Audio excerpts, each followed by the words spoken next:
I'm Vasilena, and I have been part of WWCode Sofia for the last 3 years.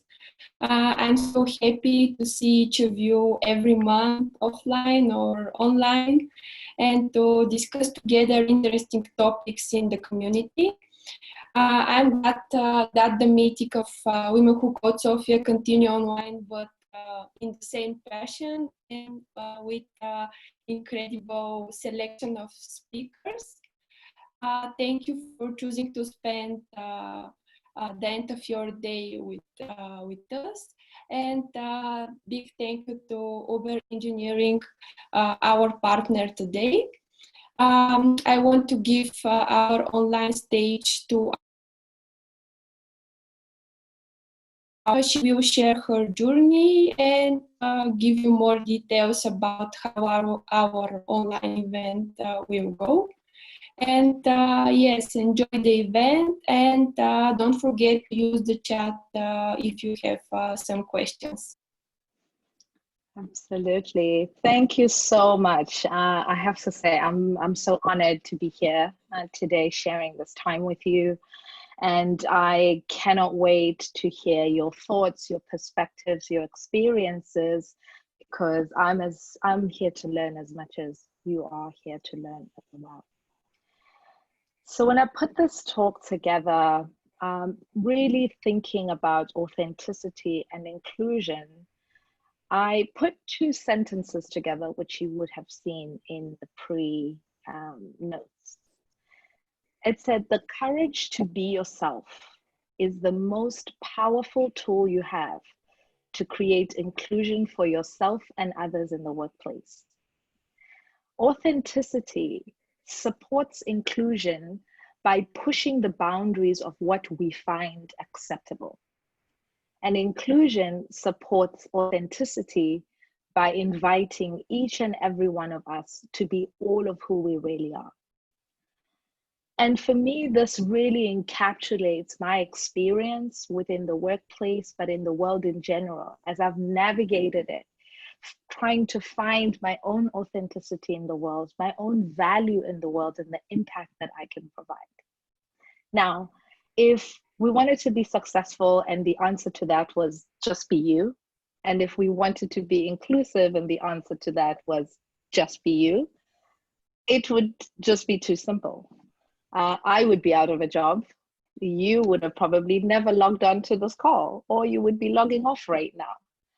So really, it's very difficult to get to understand these concepts and live them out without truly experimenting, slowing down, and really taking the time to actually invest in that journey. And so I'm going to share today some of my own experiences.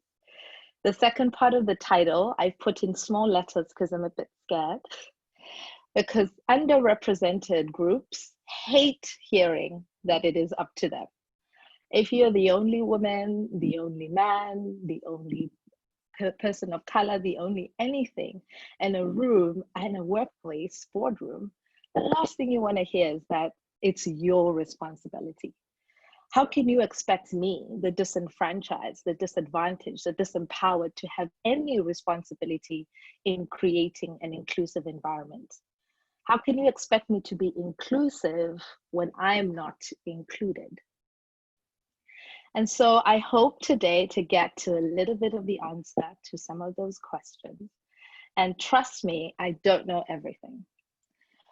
But what I will be doing today is I will be using 3 stories, my own personal experiences, to explore these 2 topics, big topics of authenticity and inclusion, to hopefully get each and every one of us to commit to an action, just one action that can help us get closer to creating inclusion for others.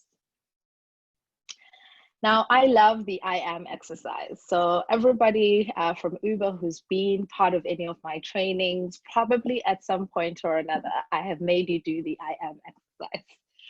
Today, I'm going to use the I am as a medium. I'm also going to use story, and I'm also going to use my personal photo albums to discuss authenticity and inclusion.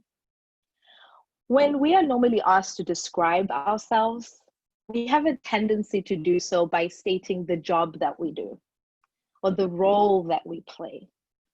However, when we do so, we're not really sharing the essence of who we really are. And so I wanted to use that pen and paper throughout this talk today to explore all of the I ams that you have as much as possible. I will be sharing many I ams throughout this talk, and I hope that some of them will resonate with you. Maybe some of them will trigger you to think about your own identity and definition of you, and hopefully some of them inspire you. Because at the end of the talk, I'd like you to get to at least three I ams that feel core and significant to who you are. 3 things that are absolutely true about you. All right? So you can write as many as you want as we go through this, but at the end, I hope you can, from that list, and I hope it's pages and pages and pages, but I hope that you can get to 3 of them. All right, so I hope you have that commitment, and I hope you have your pen and paper. And when I see you looking down, I'll know that you're actually adding another I am and another I am to the whole experience as we go along. So first, I am an extrovert. I get energy from being around people, learning from others, brainstorming with others. And so don't be afraid to jump in at any time. Pop something in the chat, ask a question, drop a comment. For me, that's super energizing, and it's part of a great engagement session. I am creative. I never run out of ideas.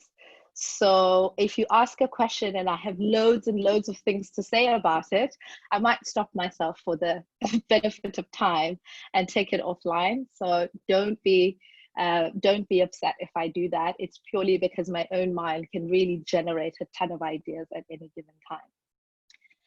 I am a BSc electrical engineering graduate, but I cannot change a light bulb. I am also a BA theology graduate who is neither religious nor spiritual. But as we talk about theology, as part of my course, I studied and actually tutored biblical Greek. And I was always fascinated by the languages. This was actually part of the reason that for me, I really connected with one of the professors I'm going to talk about just now's definition of authenticity. Because the way they talk about authenticity really goes to the root of the word, right? With the origins of the word, which for me, I found super fascinating. So it talks about the word authentios. And this word, its original meaning is that which you do with your own hands. It's about being an author, acting of your own authority. And to me, it took me, when Professor Hermina Ibarra said it, it took me to this idea of self-authoring, creating yourself as you go. And what's exciting is that all of the humanistic psychologists that speak about authenticity or self-actualization, someone like Maslow, when they talk about it, they don't talk about it as being a trait, something you have or you don't have. Oh, some people are authentic and some people are inauthentic. They talk about it more as the outcome of a process. I dare to say a lifelong process of learning about yourself. It's about doing stuff that does not feel comfortable. It's about experimenting and learning. It's this fast prototyping of self. And you cannot do it simply by thinking your way through. And I know we've got a ton of engineers on the call who are like, no, but it's true. You have to act your way into true authenticity. 21st century authenticity, which I'm sure it's a big buzzword everybody's talking about. It's not simply being yourself. It's this idea of continuously digging down deep and figuring out what matters to you. It's about being your best self, acting on things that really matter, even and especially when they scare you. And so that you are constantly evolving and you have this eye of being the possible version of yourself. And this kind of practical authenticity is what really matters in the workplace and we would like to show up, because it's linked to some very critical skills in the workplace. It's about building relationships. Nobody wants to be friends with the fake you or create a connection with something that's inauthentic. It's about creating meaning and purpose. It's knowing why you are, and therefore the kind of work that you do that adds meaning and purpose to that. And it's linked to innovation.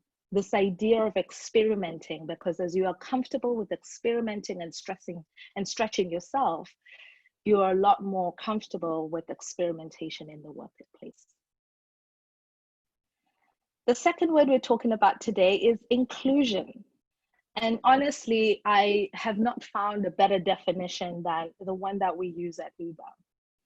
Because for me, the idea of inclusion that we talk about, which is the actions we take to build a culture where everyone has equal access to opportunity and feels that they belong, is conscious and continuous. It's intentional in nature, it's action orientated, and it is rooted in the idea of equality for all, as well as a sense of belonging. And as you learn more about me, you'll understand why that connects and resonates with not just what I do, but who I am. I am Busi wa mantombazana semagwegeni. That's my name. A symphony in 33 letters. But today you get to call me Busi. That's fine. We've cut it down to just 4 letters for your viewing pleasure. I'm Xhosa and South African. I am an older sister and aunt, and I am the eldest daughter in my family. This brings me to my first story. Now, in my culture, the firstborn girl dons the traditional Xhosa moniker Mafungwashe. Mafungwashe literally means the one whom you swear by. It's the firstborn woman in the family. It's the one who's supposed to be imbued with special powers in the family. They really are at the center of everything that happens. They are consulted in all family matters. They have this really profound relationship, particularly with their father. And over time, they actually take on the leadership role in the family from the father. So the Mafungwashe is expected to have forethought. They're expected to have principles. They're expected to really uphold the family ideals. And they tend to, over the years, learn to be quite adept at managing sticky family situations. So when I was about 9 years old, my parents divorced. You don't see my dad in the pictures for that reason. And when I met him years later, he told me that he left because he couldn't stay. But of course, at 9 years old, like most children of divorce, I blamed myself. It also really, really threatened this ideal of who I was. I'm the Mafungwashe. I'm the one who has the closest and deepest relationship with the father and who leads the family. What do I do now that my father is not around? Well, you step up and you lead. You co-lead with your mom. And so I spent most of my childhood really co-parenting, supporting my siblings, being the first one to come home, start cooking, pull the curtains, and really be that partner for my mom in day-to-day life. So fast forward a few years later, and my brother that you see in the white t-shirt needed to go to initiation school. So as a Xhosa young man, he goes to the mountains, funny things happen, and then he comes back. We won't talk about that today. That's a cultural lesson for another day. But off he goes to initiation school or circumcision school. And when he comes back, it is the duty of the Mafungwashe to run the show. to ensure that the mother and the father are in their specific places, the traditional ceremony is run. But of course, my family had some complications, and that my father hadn't really been a part of our lives for a good 10 years, 15 years at this point, maybe longer. And so I very quickly organized them in two separate rondavels, two separate houses. I had special representatives who were in charge of sending messages back and forth between the two about what was going to happen next. And I kept them separated pretty much the entire day. I was very proud of myself at the end of the day that I had managed this feat. We lived in the rural areas. This is where this whole ceremony happens, in my grandmother's house. It's not a very big space. And it really required a clear plan, right, on how I was going to fulfill my duties. And I was determined that I was going to do that no matter what. And so very early on, this sense of duty for me was incredibly important in doing the things that mattered the most to me. When I figured out what that was, I took on a sense of responsibility that rose to the level of duty. I have to do it. It is my duty to do so, and there is no one else that can do it. And this storyline perpetuated itself in many forms throughout my life, but I had already begun to see a peak of who I really was, the things that really mattered, and the kind of actions that I was willing to take for the things that really mattered. I am resilient and resourceful. I have had 3 failed businesses in my life, and only in the last, I would say, 6 years or so, was the first time in my life I've ever not been in debt, since I was maybe 19 years old. But I always find a way to figure it out. I am fierce about fairness and justice and equality, and that comes from my upbringing. Some of you know this story very well. It's from the author David Foster Wallace, and he told it in 2005 at a commencement speech for Kenyon College. It says, there are 2 young fish swimming along, and they happen to meet an older fish swimming the other way, who nods at them and says, "Morning, boys, how's the water?" And the 2 young fish swim on for a bit. And then eventually one of them looks at the other one and goes, "What the hell is water?" Now, I'll tell you why that story is important in a sec. Having heard my story thus far, it won't surprise most of you that freedom is my most treasured value.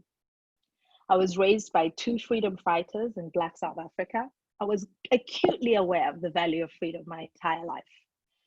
I watched my parents live out the Nelson Mandela ideal of freedom for all, one that he said, "It is an ideal for which I hope to live for and to achieve, but if need be, it is an ideal for which I am prepared to die."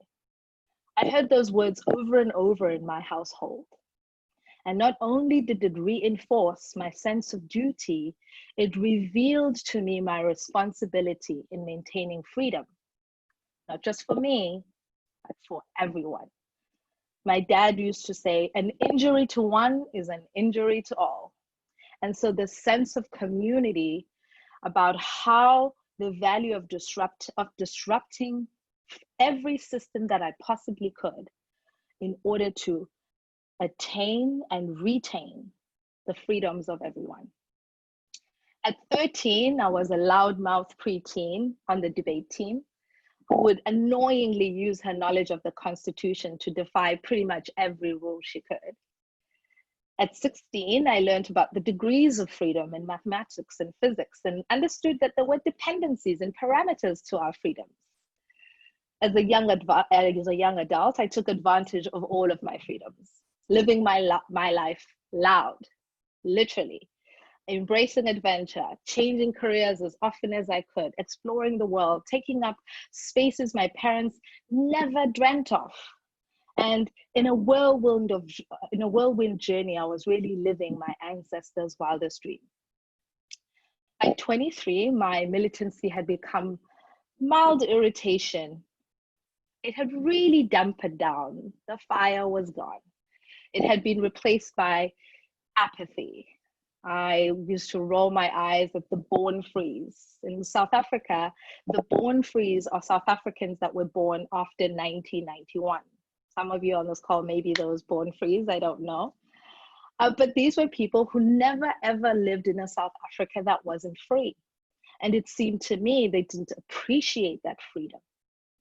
But when I looked at my own life, I realized with all my freedoms, I had still somehow ended up in a boring routine. Work, friends, fun, work, rinse, repeat. I wasn't sure what had changed, but this value was no longer in focus for me. Perhaps it had shifted in significance. And it really worried me because my freedom and my value of freedom was not just connected to the freedom of expression or the freedom of being exactly who I wanted to be, but it was the duty to maintain that freedom for everyone.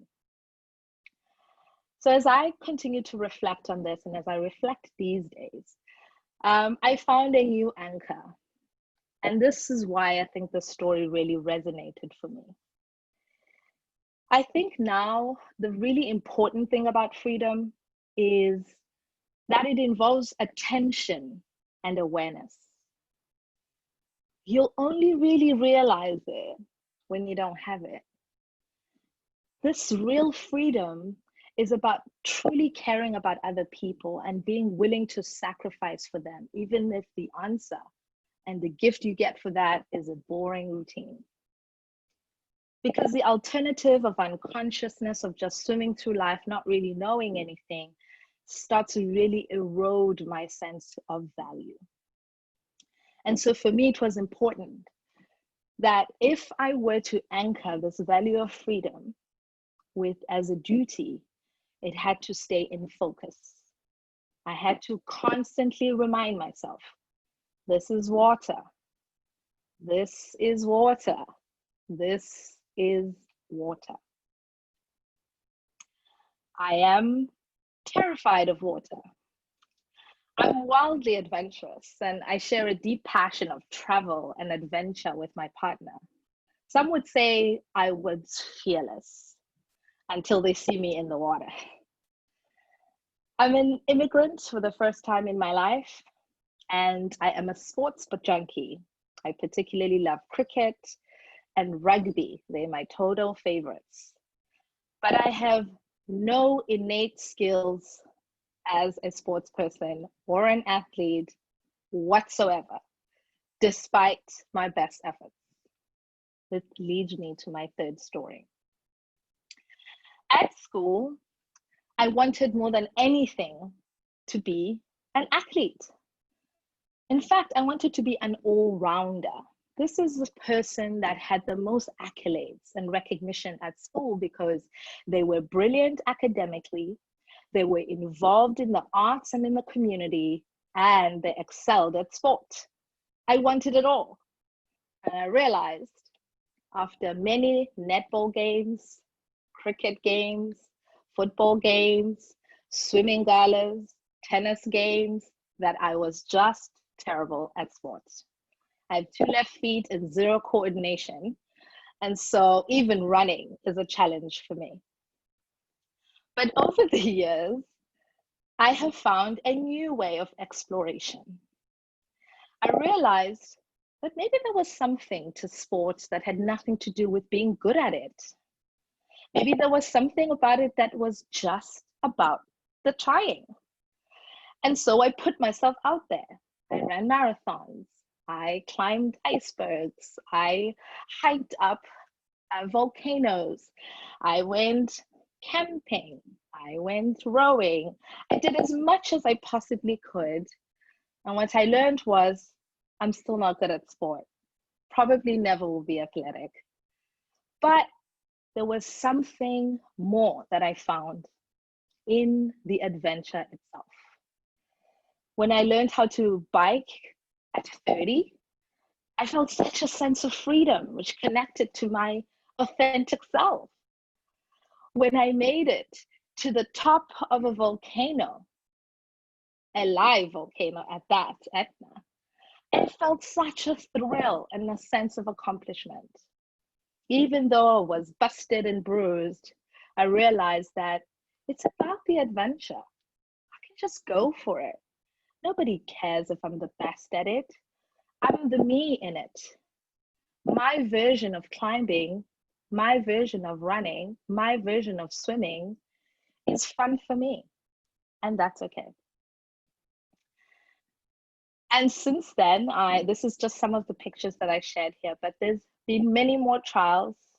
I'm still a terrible skier. I'm still a terrible swimmer. I'm still a terrible runner, but you will not tell me not to try. Okay. I am a serial procrastinator. She is strong on creativity and initiatives, but weak on completion of tasks. Direct quote from my perf review. I am also my hair. When I first heard the song by India Arie, I Am Not My Hair, I felt an instant disconnect. What do you mean? My hair is my mood. And it was again this idea of adventure, of excitement, of reinvention, of pushing myself as much as I could. And what I learned along the way comes down to these 3 lessons. That for me, it is really about duty. When I was asked during one of our leadership programs, or to write down all my whys, why am I at Uber, why I do the work that I do. And I realized out of all the whys, there was one that I had not shared with anyone. That was the exercise. We were asked to look at that list of why am I here and figure out which one had I not shared with anyone before. Which one was so deeply personal that it had a connection just to me and was important just to me. And it was the one that said, I am here because I have to be. Because as a person of color in one of the biggest companies in the world, I'm often the only one.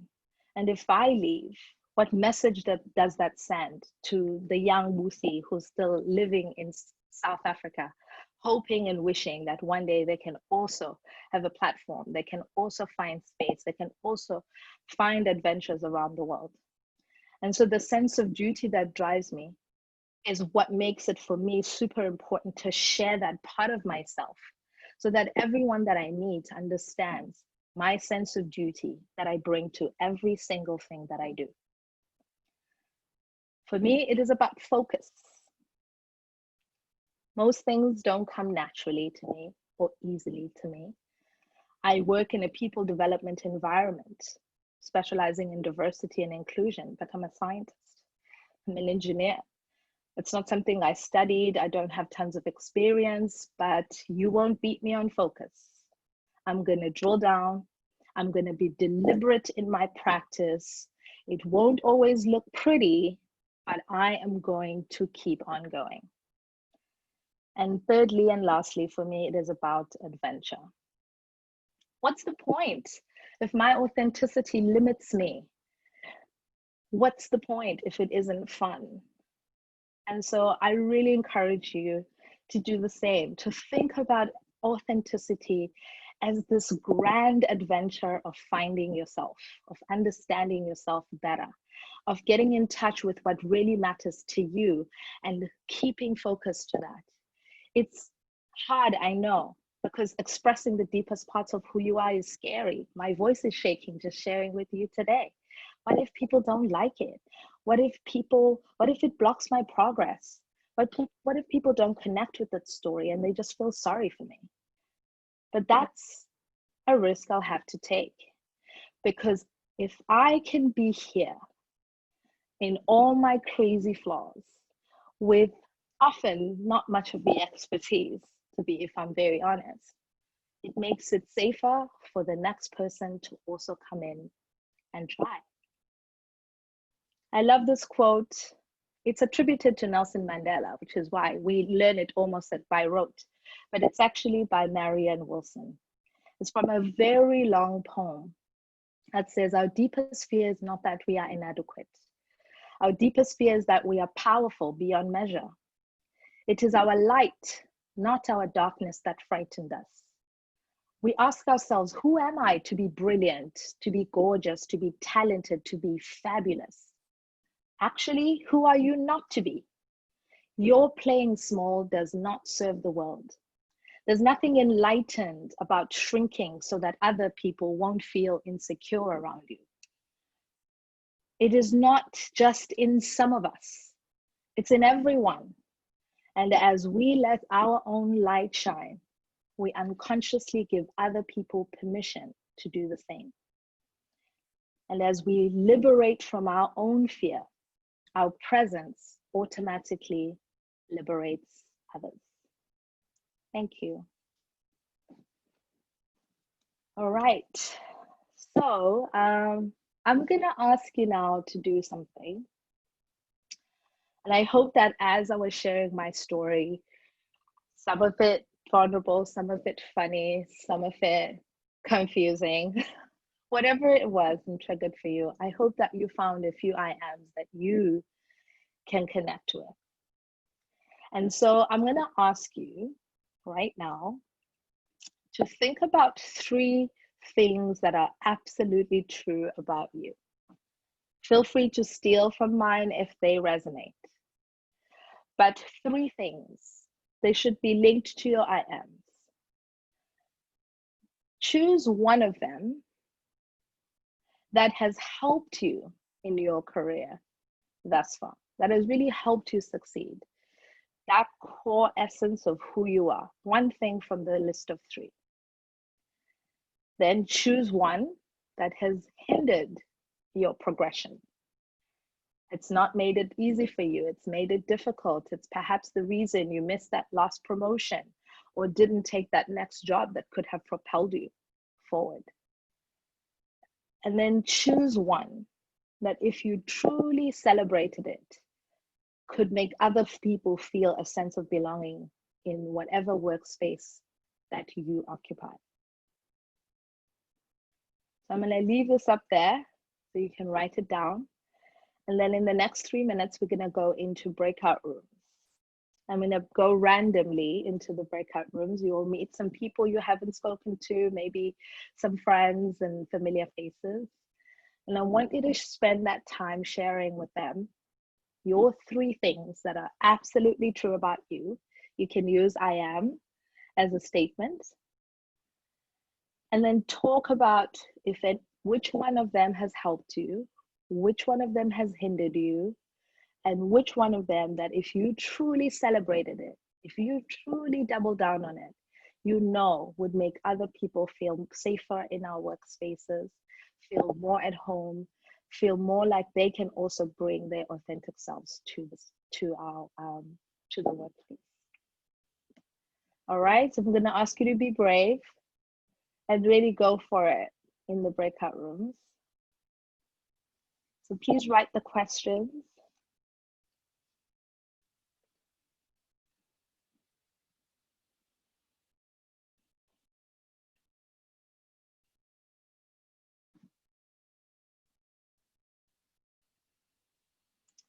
We're going to end up with about 7 breakout rooms. So there'll be about 3, some 4 people in the room. It's all going to be automatic.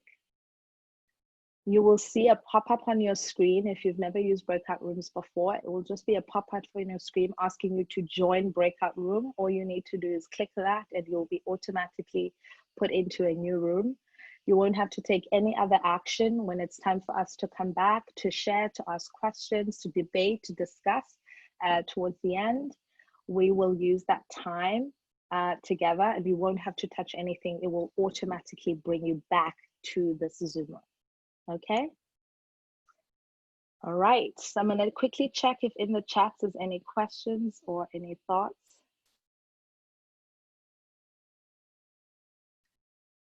Oh, I love, there's already a great number of I ams in there, which I think are fabulous. Thank you so much for that. So I'm going to put you in the breakout rooms now. You'll be in there for 15 minutes. So try to give space and time for everyone to have an opportunity to share 3 things that are absolutely true about you, what has helped, what has hindered, and what, if celebrated, could bring inclusion for others. I will pop in the rooms and just go around over the next 15 minutes, listen in and share. So thank you so much. I'll see you soon.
Welcome back, everybody. I think it's another 3 seconds and then everyone's back.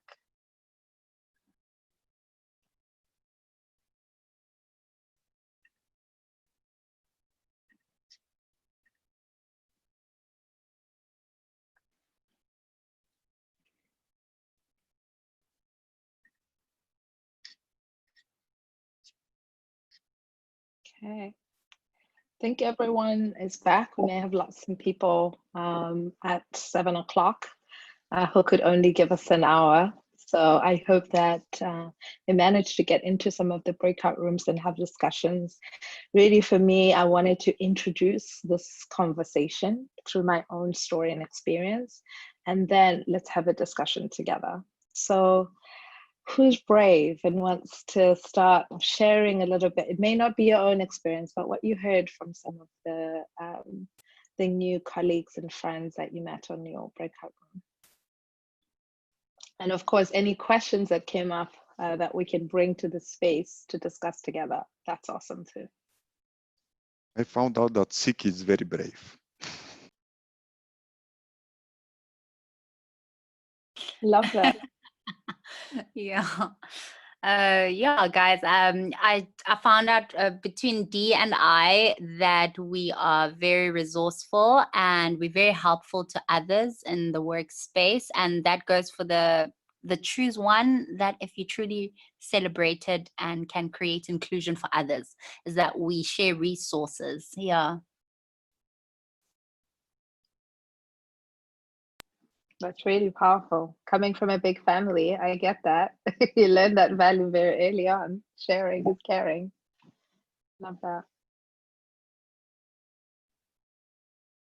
Feel free to jump in, anyone else from a different group. I think that there's a big difference between being authentic and being kind. I have a problem when I review stuff. I always see the faults, and I find it very hard. That much of my authentic thing is just to talk about what's wrong with a presentation or some code or whatever, and that's not kind and it's not useful. So, but it is authentic, and so I spend a lot of time trying not to be authentic in that situation and acknowledging some good before I get to what I actually need to talk about. I heard that in your session, Leslie, and I'm glad you brought it to the group. What is your definition of authenticity? I agree with your definition. I just don't think that authenticity is always a positive thing. I mean, let me say what I said in our group, and I know, and I thank Uber for organizing this, but from what I know, and I never met him, Travis was authentic and he was an asshole, and he shouldn't have been an asshole. And so I think authenticity as a universally positive thing is not a good, I don't think it's a universally positive thing. Thank you for sharing that. Anybody else have a different perspective or agrees with Leslie?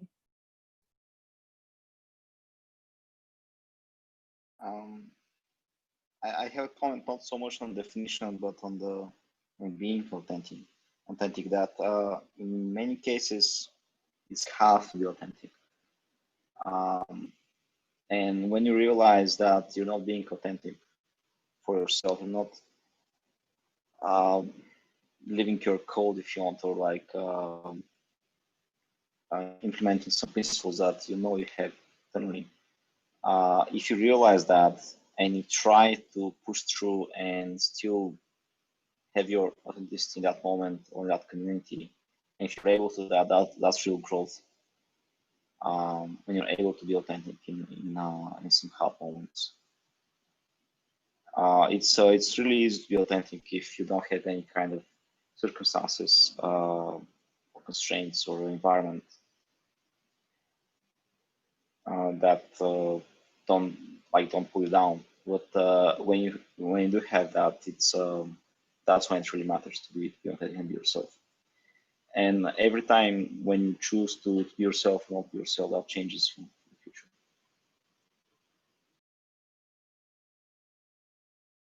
You're saying it's easier to adapt to the current environment and pressure than to remain true to who and what you are.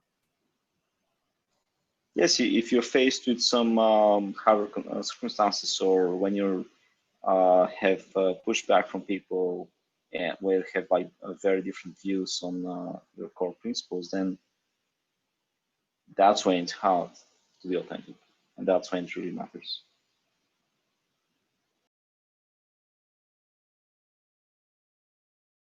Thank you.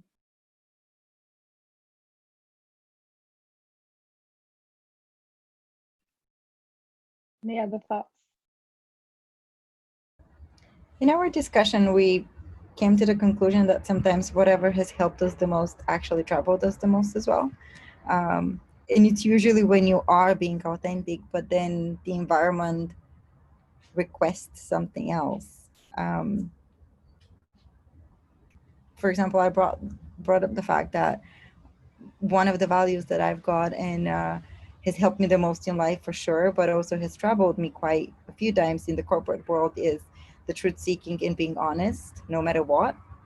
And that is connected to the fact that it is my authentic self to be that, but at the same time, whenever I've been in a situation when this is not what the environment, I should say, or the company or the team or the situation, they look for something else. They look for a different kind of behavior. They look for maybe not lying, but at least hiding or behaving in a different way to be more political or diplomatic, etc. So this is when I don't feel authentic. This is when I feel like I need to be someone else. And I understand why. Sometimes perhaps it's for the better, greater good, but at the same time, I don't feel good about it because it's not me. It's not my natural self to be that way. But at the same time, just maybe kind of going back to what Leslie said, if I understand that this is actually better than my natural self, maybe it's good to adapt. At the same time, there are other cases, of course, when I don't feel good because I just don't think that this is for the greater good. I think better has two meanings there. One is effective and one is kind. I love that. Really great call out. Being effective, right? In getting to the outcome that you need. Which version of your authenticity is required in order to be effective? And I think that the kindness piece that Leslie speak about, you can be truthful and clear and kind. And what you're saying is negative, right? It's criticism or it's critical, but it could still be delivered kindly. Yeah, but there's also 100%, and context is everything, and the relationship you have with the person is everything. There's things that you say to close friends that why would you say to someone you've just met? You know, you probably won't meet them again. So I think that's a really important part of that. That reminds me of a very favorite book of mine called Radical Candor. And in the book, they explain candor as a chosen word because it should be kind and direct. And it really depends on the context, as Leslie said. If it's a one-on-one relationship with your manager, you should be able to get to the point where you set the field for a very direct relationship, with a very direct conversation where you tell yourself a lot. And it should be kind, and the way that communication is kind and still you can deliver very direct truths is by showing that you really, really personally care. If you don't show the person and communicate that you really care about them, even if you want to be kind, your directness will come as obnoxious.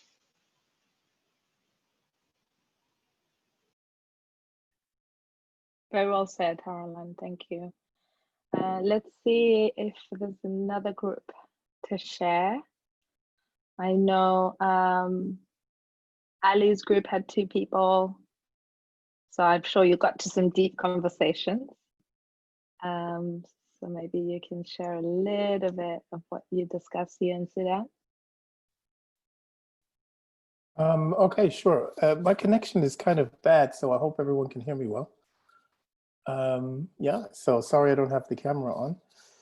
Well, we had a very good one-on-one kind of talk, specifically about we went into the question of what hindered us. And funny thing is, we both discovered that one of our better traits happens to be the one that has posed a hindrance somehow. For example, Ali saying she's very eager and that sometimes being overzealous, eager, or just too committed to something can cause you to set yourself up for disappointment when you don't reach the goal exactly as you had intended it yourself, which may not be such a bad thing in some cases. It might be better to rely on other resources to help you reach whatever goal you need to reach, but you don't have to be the absolute best at everything in order to be good. So that was the one thing I learned through the talk with her. So maybe you'd like to share what you learned from me, I don't know. Yeah, I found it really fascinating that Sudan was he had a hard time distilling down to just 3 elements. And I thought that was really nice because he listed these incredible traits and I couldn't understand how those were negative. And then he explained to me, and that was how we got into this deeper conversation about the ways we identify or the positive traits we identify in ourselves are also ones that can hinder us. And so he said that it was being too kind and being too people-oriented and helpful, which is normally a really phenomenal thing to be, especially right now, which led into the conversation we were wrapping up at the end about what expectations different teams have in collaborating with each other right now, how cultural expectations are or are not translated into the digital world, and the ways in which elements of nuance that would be conveyed in person are lost in digital translation. Even when you have your camera on and can see someone's body language, it's such a different form of communication that if people are coming at it with very different expectations, leads to more conflict or more misunderstandings.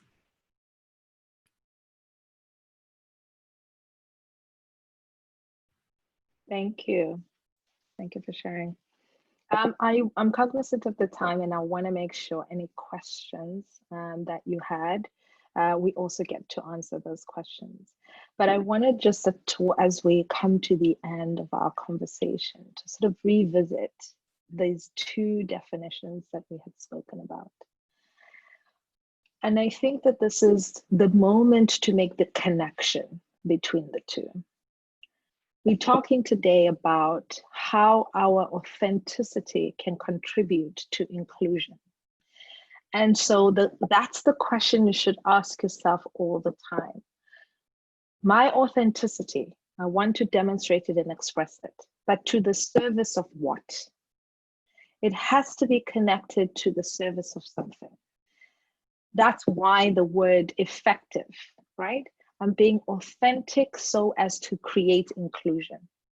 And that's going to determine the actions that you choose to take, the words that you choose to share, because being authentic to who you are does not always mean saying everything that you're thinking, right?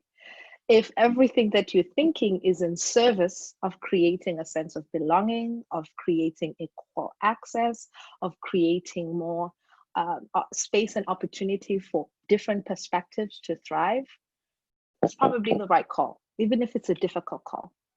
But when it is in a service of something else, of me just feeling like I'm being myself, of me just feeling I said my piece, you probably have to pause in that moment and decide whether being your full authentic self and expressing that fully in that moment, does it serve what you need it to serve in that moment?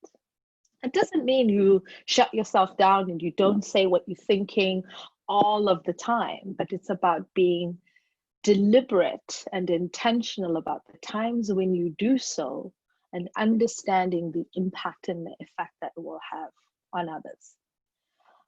I'll go back to my own experience for a sec. So I have this sense of duty that I shared with you, right? Which means I can be a bit of an advocate and a champion and a soldier, right, for equality.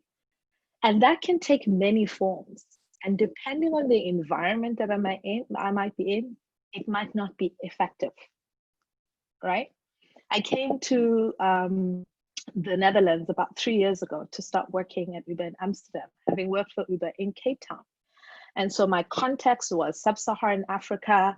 I understood the African continent and the cultural nuances there very, very well. And I thought of myself as quite the diversity expert, right? I thought that I understood.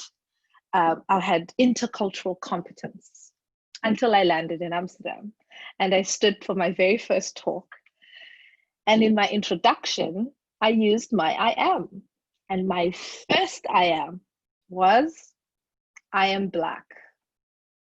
I immediately lost the room.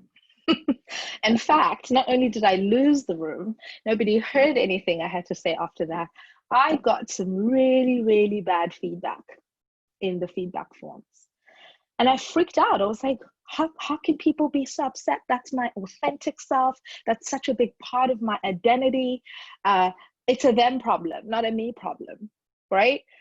They must fix themselves. They must sort themselves out. And then I had to pause because my mom was asking me the question, what were you trying to do? Well, I'm trying to raise awareness about diversity and I'm trying to build inclusion in our work environment. So does that as the opening statement, you introducing yourself through your racial identity, is that in service of what you're trying to achieve? And what it was doing was that it was separating me from the audience. It was triggering the audience. What I didn't understand in all my intercultural competence and knowledge was that there was a different relationship with race, ethnicity in the context that I was in than in the context I had grown up in, worked in, and thrived in for many years. And I had to learn, still being authentic, I still use that as a way to actually describe myself, to introduce myself. I don't always use it as the first thing though. And I also give it more context, more story, so that it makes sense in the sense of what I'm trying to do and what I'm trying to explain. I talk about being a woman, but the context and the story with which I share that part of my identity, which is authentic and is probably very real to me. I worked in an all-male environment in sports broadcast for many years. And so it has shaped a lot of my professional career for a long time. But without that context and me just saying that because it's on my mind and it's important to me, it's authentic, but it doesn't serve me. So I wanted to always be thinking about that as we explore and discover more about ourselves, more of the things that really matter to us, that are important to us, and create our own measure of authenticity. When I am authentic to me, this is what that feels like. These are the things I can achieve, and this is the impact that I have in the world. And when you use those measures, you're able to continuously grow and learn, test new and experiment new ways of actually showing up in the world. And actually you find different ways of being effective because you have to really know what's your why for that authenticity. So I wanted to just end there and make sure that I leave time for questions. And then at the very end, I'm going to ask you the last 2 minutes to just make one single commitment.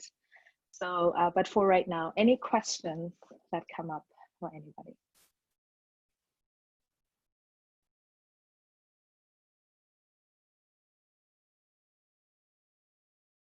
You said that you worked for many years in an all-male environment. And yes, I worked in cricket broadcast.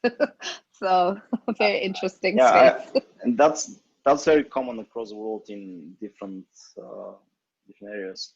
And I was wondering, what's your take on that? Like, what's your take on why this was happening in the first place? Well, it was very definitive for me for a number of reasons. One, I was very young, right? So I didn't really have a clear sense of self at that time. I started working as a live cricket producer. I was maybe 20. And over that period of time, I kind of grew within the ranks. I had to gain the respect of everyone there because I became the executive producer. And I was excluded out of almost anything. So there's quite a lot to talk about when it comes to that world and that environment. But my day-to-day experience was horrifying in some ways. Like, there were no female toilets where I worked. It just assumed that it would all be men. So if I wanted to go to the toilet and I was at a stadium, I had to go all the way downstairs to the female toilets that were there for the audience, so the fans that came to visit. There wasn't one in the production spaces. But I think it really created for me an environment to experiment with exactly what I just spoke about now, the authenticity of me that gives me the results that I need in the spaces that I'm in. So I tried to be hyper feminine and like wear heels to work, and be like fully in lipstick, and then try to be totally the opposite and be the dude's dude. And then you're kind of exploring and experimenting. I tried to learn how to play golf. Just to be in those circles. I was drinking beer for some years just to fit in. And in that experimentation and in that space, I realized it just wasn't serving anybody. Nobody was respecting me more. I wasn't progressing or getting better in my skill. I was spending so much time and energy wondering what people thought about me that I wasn't spending that time just being damn good at what I do. And it took a few years, and it took great mentorship to really start to understand that deeply. And more than anything for me, I had to release some of that sense of duty in order to really be successful. It wasn't my job to make the space comfortable for all women everywhere forever. My job was to be good at my work in that moment in time, learn as much as I could. But it took years to get there. I really got stuck in this vicious cycle of trying to be all things to all people. So short answer, it was very hard, but I appreciate it as an experience that's made me who I am today.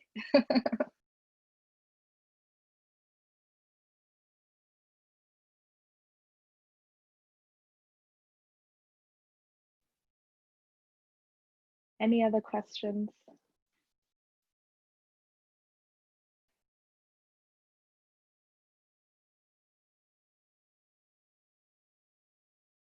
All right, I'm looking at the chat and people are also sharing their social contacts. So please do connect on there. That's really wonderful.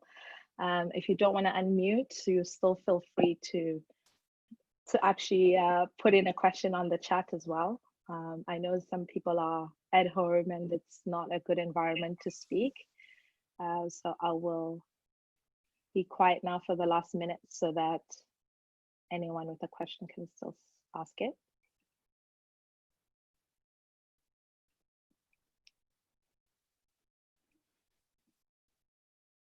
Do you accept that there can be a conflict between inclusion and efficiency, high performance? I don't accept that. I accept that there may be a slowing down of performance. So what usually happens, so you bring a group of diverse people together, right? You create a diverse team. As they try to figure out how to work inclusively, there may be a dip in performance. There's a lot of research about this as well, because they can't have that shorthand.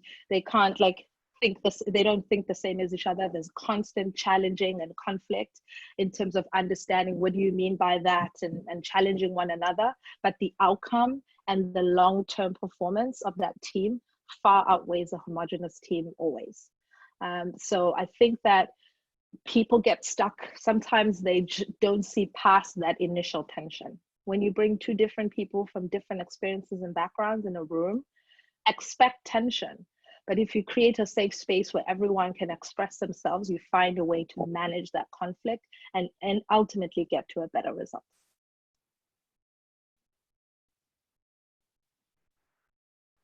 Does that answer your question, Leslie? It does, absolutely. Thank you. If cannot that, I think that many people underestimate the conflicts that will arise from forming a new team, even if gender or race or age are very similar in the team. People differ from each other on so many things, and that often, like in communication patterns and in priorities, in principles, and so forming a new team from similar people or first looking like similar people could still be challenging, can lead the performance significantly, and people go through some conflicts in order to get in sync. Yeah, absolutely. And when I say diversity, I mean all aspects of our diversity, not just necessarily the visual aspects of our diversity. But we've got to demand an inclusive space so that no one feels like, it looks like everybody's the same here, so I'm going to shrink away and also adapt to sameness. I won't say what I think, which sounds like it's different. We've got to actually demand that the space is safe for, even if we look the same, that we expect the diversity of thought at the very least. We expect the diversity of opinion at the very least, and we encourage it. Thank you so much. As we go away today, I did say we're going to do 3 stories. We're going to talk about 2 topics, and then we're going to commit to an action. We are at time, and so I'm going to ask you to make that commitment for yourself before you jump off the call. A commitment to becoming more authentic, or a commitment to creating inclusion for others. Think about what that looks like for you. The commitment to authenticity for me is continuing to learn, right? To learn more about myself, to put myself in uncomfortable situations so that I can understand how I react in those situations and adapt as needed to ensure that I don't hurt anybody, I don't upset anybody. I may upset some people, but at least I don't hurt anybody. It could be a commitment of an action to create more inclusion, and that can be as simple as asking more about the people that you work with, being curious about their opinions. My team, half of my team are deep introverts, and so this environment and Zoom calls is a safe space to not ever speak. Just put the video off and not speak. And so my commitment to inclusion is to deliberately ask them what they think, what their opinion is, what's their idea about what we're discussing. And it really just helps to make sure that all opinions are heard. So whatever it looks like for you, I appreciate your time. I appreciate you coming here and spending the last hour and a half together. I have learned so much being with all of you. I hope that you learned something new today, and you've got one thing that you can walk away with. So thank you, have a wonderful day, and I hope to see you again soon. Thank you. Thank you, everyone. Thank you, Busi. Bye, everyone. Thank you. Bye, Have a everyone. nice day, evening. Bye. Bye. Bye. I'm going to stick around in case anyone wants to chat.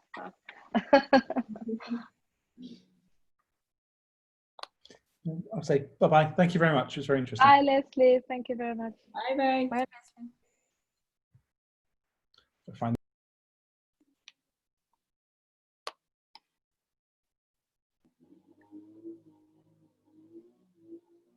I'm going to stop the recording.